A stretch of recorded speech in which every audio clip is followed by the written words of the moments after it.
हम करे छिए तोहर पूजनमा मूर्ति बैठाई के अंगनमा। अभी आप सुन रहे हैं जय मां काली रिकॉर्डिंग स्टूडियो फुलपरास चौक से।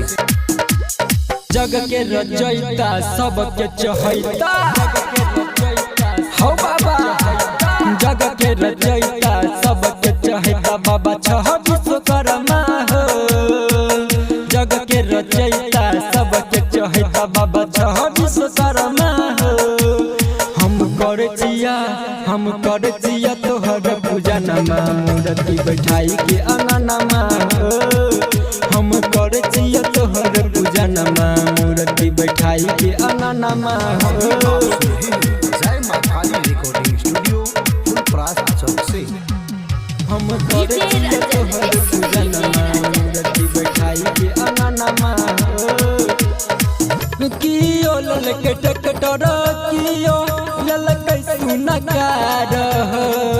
हमरा तू जिंदगी के बाबा के नहीं छदकार हो, के नहीं छदकार हो।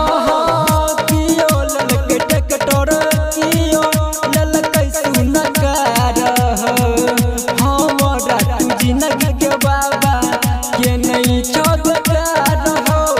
कर तोहर दर्शन बाबा, कर तोहर दर्शन बाबा, कर तोहर दर्शन हो बाबा हमर तरस नयनमा हो। कर तोहर दर्शन हो बाबा हमर तरस नयनमा हो। हम कर छिया तोहर पूजनमा मूर्ति बैठाई के अंगनमा हो। हम कर छिया तोहर पूजनमा मूर्ति बैठाई के अंगनमा हो। जय मां काली रिकॉर्डिंग स्टूडियो फुलपरास चौक से। हम कर छिए तोहर पूजनमा मूर्ति बैठाई के अंगनमा हो। राइटर मदन करै छै हरदम याद हो।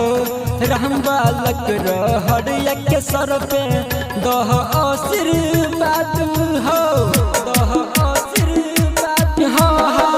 मदन जी चंद्र करै छै हरदम याद हो। राम बालक रहर एक सर पे दह आशीर्वाद हो। कृपा जे तोहर रहतै बाबा, कृपा जे तोहर रहतै बाबा, कृपा जे तोहर रहतै हो बाबा पूरा हेतै सपनमा हो। कृपा जे तोहर रहतै हो बाबा पूरा हेतै सपनमा हो। हम कर छिए तोहर पूजनमा मूर्ति बैठाई के अंगनमा हो। हम कर छिए तोहर पूजनमा मूर्ति बैठाई के अंगनमा हो। जय मां